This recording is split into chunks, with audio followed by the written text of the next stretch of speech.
Chapter 15. The Chocolate Room. An important room this, cried Mr. Wonka, taking a bunch of keys from his pocket and slipping one into the keyhole of the door. This is the nerve center of the whole factory, the heart of the whole business, and so beautiful. I insist upon my rooms being beautiful. I can't abide ugliness in factories. Here we go, then. But do be careful, my dear children. Don't lose your heads. Don't get overexcited. Keep very calm. Mr. Wonka opened the door.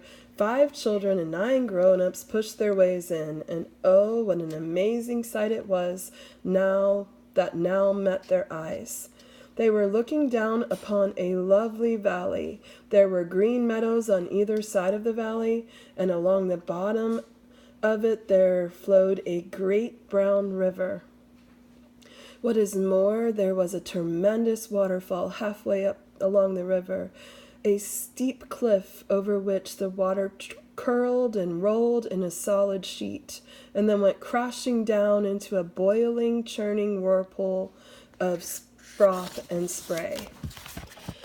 Below the waterfall, and this was the most astounding sight of all, the whole mass of enormous glass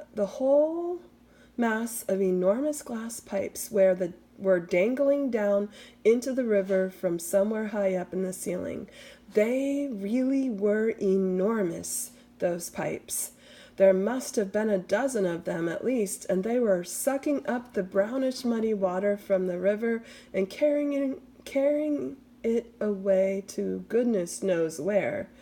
And because they were made of glass, you could see the liquid flowing and bubbling along inside them. And above the noise of all the waterfall, you could hear the never-ending sucking sound of the pipes as they did their work. Graceful trees and bushes were growing along the riverbanks, weeping willows and alders and tall clumps of rhododendrons with their pink and red and mauve blossoms. In the meadows there were thousands of buttercups. There, cried Mr. Wonka, dancing up and down, pointing his golden-topped cane at the great brown river. It's all chocolate. Every drop of the river is hot melted chocolate of the finest quality, the very finest quality. There's enough chocolate in there to fill every bathtub in the entire country, and all the swimming pools as well. Isn't it terrific? Just look at my pipes. They suck up the chocolate and carry it away to other rooms in the factory where it is needed. Thousands of gallons an hour, my dear children. Thousands and thousands of gallons. The children and their parents were too flabbergasted to speak. They were staggered. They were dumbfounded. They were bewildered and dazzled. They were completely bowled over by the hugeness of the whole thing. They simply stood and stared.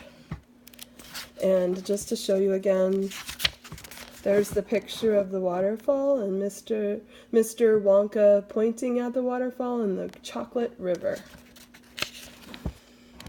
The waterfall is most important, Mr. Wonka went on. It mixes the chocolate, it churns it up, it pounds it and beats it, it makes it light and frothy. No other factory in the world mixes its chocolate by waterfall, but it's the only way to do it properly. The only way. And do you like my trees, he cried, pointing with his stick, and my lovely bushes? Don't you think they look pretty? I told you I hate ugliness, and of course they're all edible, all made of something different and delicious. And do you like my meadows? Do you like my grass and my buttercups? The grass you are standing on, my dear little ones, is made of a new kind of soft, minty sugar that I just invented. I call it swudge. Try a blade. Do it, please. It's delectable. Automatically, everybody bent down and picked one of the blades of grass. Everybody, that is, except Augustus Gloop, who took a big handful. And Violet Beauregard, before tasting her blade of grass, took the piece of world record-breaking chewing gum out of her mouth and stuck it but carefully behind her ear. "Isn't it wonderful?" whispered Charlie. "Hasn't it got a wonderful taste, Grandpa?" "I could eat the whole field," said Grandpa Joe, grinning with delight. "I could go around on all fours like a cow and eat every blade of grass in the field. Try a buttercup," cried Mr. Wonka. "They're even nicer."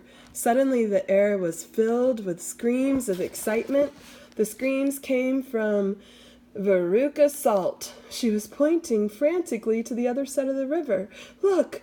Look over there!" she screamed. "What is it? He's moving. He's walking. It's a little person. It's a little man down there below the waterfall."